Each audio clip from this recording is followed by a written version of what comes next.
So to get into this cut, we're gonna start it off a little bit different. Usually I start with my trimmer and I press it in with my trimmer and just go all the way around the head and set in that bald line and bald everything under it out.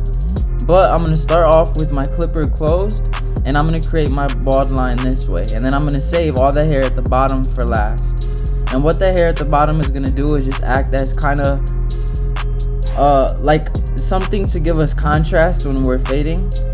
Right, so right above that clipper closed, we're gonna go all the way open, about, I would say, 1/2 inch to a full inch. This is almost a full inch, and then we're just gonna follow that first guideline that we made, dropping slightly towards the back.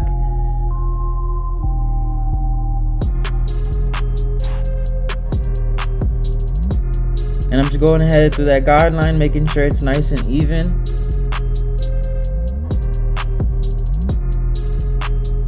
And now to get rid of that line in between the clipper closed and open, we're gonna go halfway. Go here, checking my watch. We're gonna go halfway, and then we'll close it gradually as needed until that line is blended out. And me starting off closed is gonna make it a whole lot easier just to get rid of that first line. And that's kind of why I did it, right? I want to give you guys a different way of fading and of blending. So this is another way I like to start my fades. But again, I'm just going in closed, opening it gradually as we move towards the top of that guideline. And then I'm just playing with my lever, you know, as needed. If there's dark spots that need to be touched up. But yeah, what I was saying, right, is that hair at the bottom just acts as something we can contrast the fade from.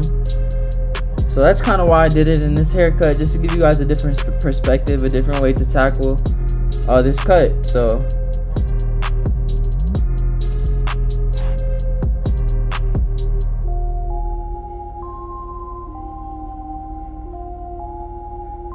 and you'll see me go over like areas more than once, and that's because usually cutting through hair the first time through, it's not going to be perfect, so you always got to go back and detail little areas.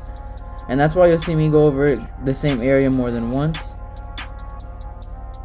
And now right above that, I'm going to grab my one guard all the way open, and I'm going to set my next guideline, going up again about 1/2 inch to a full inch. Mine is more a full inch. And then you'll see me, you know, still keeping that same shape where we drop it just slightly towards the back. It's not a drastic drop like I usually do with my other fades in my other tutorials, but it is dropping in the back just a little bit. So I'm going in open, making sure that is a true one guard open. So you'll see me go over that guideline more than one time.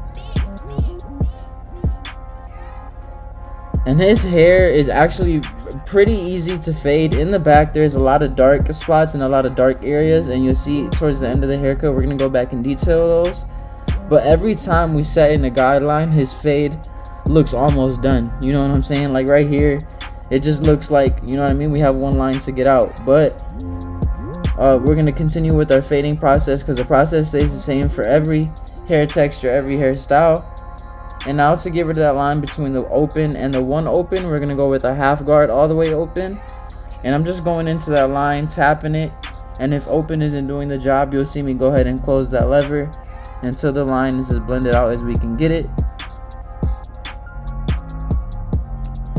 And if the half guard doesn't do the job, we'll go ahead and follow it up with our clipper open, right? Because like I said, a lot of times the areas of the head, there's a lot of indentations and dark spots, so you might need to go lower in specific areas to make that blend look consistent and fluid throughout the entire head. But you'll see me just open and close that lever, just playing with it to see what works and what doesn't.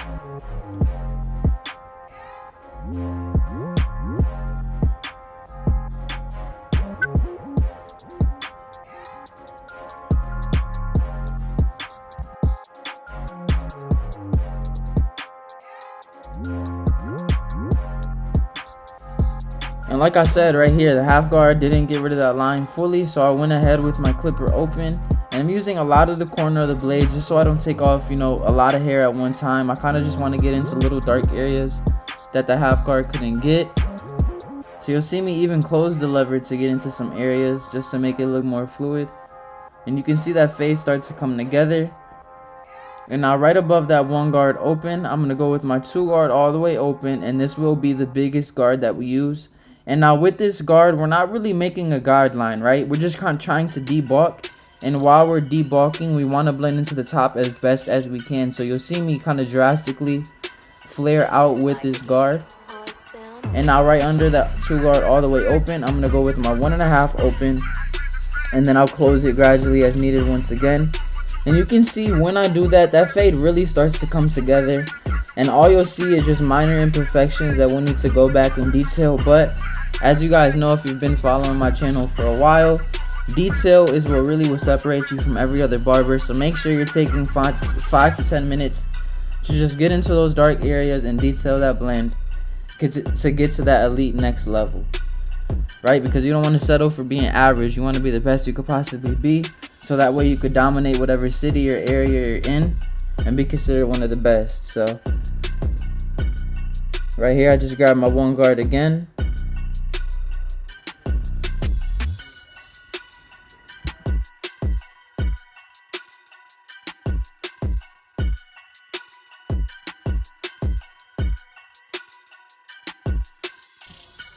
And now, since we really kind of drastically flared out with our two guard open, this is going to make the clipper over comb a lot easier.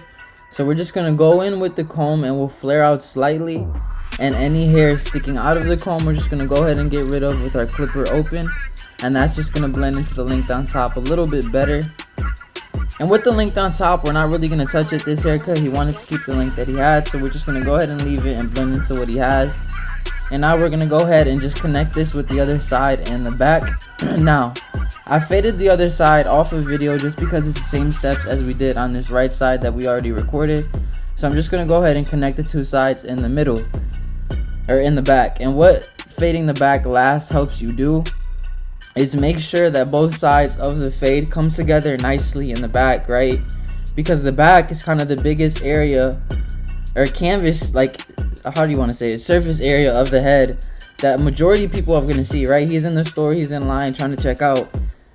What the majority of people are going to see is the back of his head. So I would even beg to say that the back of the head is probably the most important part of the fade, because it's where both sides come together, right? And if the back is choppy looking, the fade isn't going to look complete. So that's what saving the back for last does. It helps me connect both sides and make sure that they come towards the back or connect in the back nice and fluid and consistent. So we're doing the same exact steps as we did on the side, right? So we went open, we did one guard open, and now this is our two guard all the way open. And for that line I just pointed out, we're gonna go with our 1.5 open, and then we'll go ahead and close that lever gradually as needed until that line is blended out. And you'll see me put a lot more attention to detail in the back of his head because, like I said before, the back of his head has a lot of indentations and crevices that leave a lot of dark spots. So we're gonna have to pay extra attention to detail back there. So that's what you're gonna see me do right here.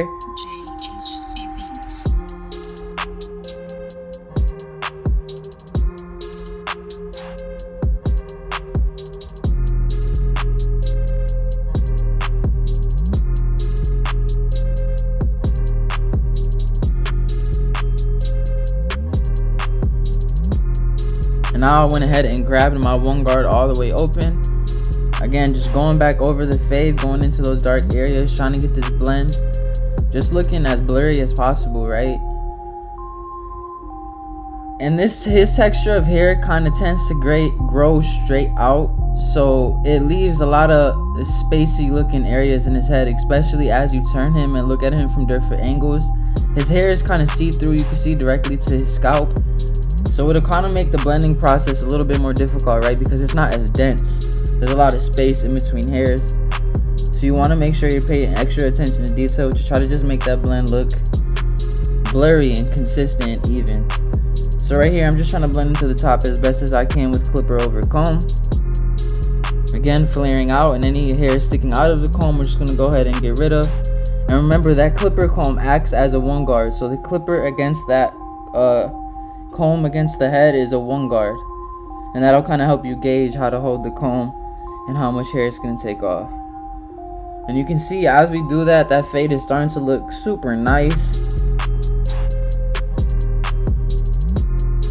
And that slight drop in the back just kind of fit his head a lot better, right? Because we just didn't shave that crown and make it look like he has a flat top on his head. We kind of just left some hair back there so it sits very nicely. And now, like I said, we're going to go ahead and bald out the bottom of that fade with our trimmer. And we're flicking out as we get towards the top of the hair, just so we don't create another line. And I'm going to go ahead and dust them off. You always want to make sure you have a clean canvas. And then we're going to follow it up with the foil shaver just to add some longevity to the haircut and get it a little bit closer to the skin, and it's really going to make that blend pop. And now we don't do anything crazy for his hairline because he doesn't line it up all the way through, just kind of the corners and the arch box area. So we're just going to go ahead and clean that area up, keeping it as natural looking as possible. But let me know what you guys think about this fade down in the comments so far. Is it fire? Is it not? What do you think? Let me know. And then with the arch, I always start at the top, go to the bottom, meet it in the middle. And that's how you get that nice natural, C shape for the arch area. And I'm going to do the same thing on this side. And I don't know about y'all, man, but that blend is looking so tough. Again, let me know what you think down in the comment section, family.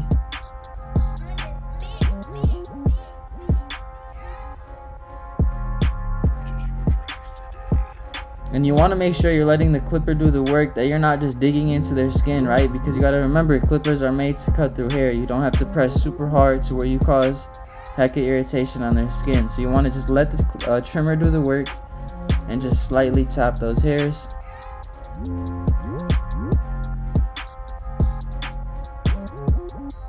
And now to go ahead and take this haircut to the next level, we're going to use my airbrush with Kiss semi-permanent in it, and we're just going to enhance the hairline. And this will really take that haircut to the next level, get it that Instagram quality. It is temporary, but so is a haircut. It grows back, right? So this is just going to enhance that hairline and make it super sharp. So I'm just using my Sean Cuts hair how would you say, enhancement card. It's looking dirty, so it's not an accurate representation, but I went ahead and just enhanced it with my airbrush. And you can see as we do that, it just takes the haircut to a whole nother level, right? Fade looking nice, lineup looking sharp. And now we're going to get into the beard. And to blend into the beard, it's very simple. It's the same steps that we do on the head, just the opposite direction. So we went in open, and then we're going to close it and open it gradually as needed. And I'm trying to keep it no lower than the bottom of his ear, right? Because he wants to grow out his beard. He doesn't want it to have that deep blend into the beard. So we're keeping it pretty high. And then this is our 1 guard, and we're using a lot of the corners.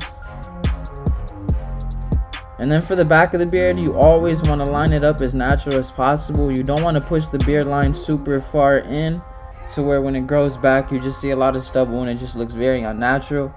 And for the bottom of the neck, we're going to line it up as low as possible because, again, he is growing it out. And I would say the bottom of the beard is probably the key to growing a full beard, so you don't want to line it up along his jawline, right? And when lining up the beard with the razor, I do the same thing as I do with the archer area. I start at the top of the beard, go to the bottom of the beard, and then connect it in the middle. And that's how you get that nice round shape on the beard line. And we're going to go ahead and wipe away that first initial ash line, and then we're going to reline it. And that's how you're going to ensure you're going to give him a sharp, crispy beard line. And now we're going to use the razor on his hairline as well. You always want to make sure that you're stretching the skin just so you don't cut them. But we're just going to get rid of those hairs that the clipper couldn't get and just take this haircut to a whole nother level. And we're going to use some enhancement on his beard as well. This is Kiss Express 2 mixed with alcohol. I'm just going to put it on the beard line, keeping it as natural looking as possible. And then we'll go ahead and brush it in. And that's just going to soften up this line that we put on his beard. and I think it looks pretty natural. That's the key, right? You don't want to make it look sharpie down. You want to make it look as natural as you possibly can while still giving them that enhanced look. And now we're just going to add some paste to the top of his hair just to style it a little bit, give it more of a finished, polished look. And I think this cut came out fire, family. Let me know down in the comment section.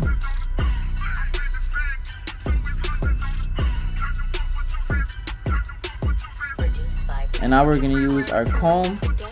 I don't know what you would call this comb. I gotta ask Sally. It just puts some really cool lines in the hair.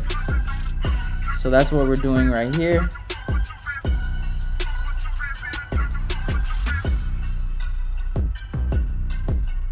But yeah, my man came in needing a little cleanup, so we went ahead and got him together with the blurry fade, slick back pomp look in the front, and then we went ahead and lined up his beard and enhanced it. Thank you for watching this tutorial, family. Make sure you hit that like and subscribe button. Drop a comment down below and let me know if this helped you out. Make sure you go ahead and follow me at Dreclipperhands on IG, where I have a lot more dope content. But yeah, family, thank you for watching this video. Catch y'all next time.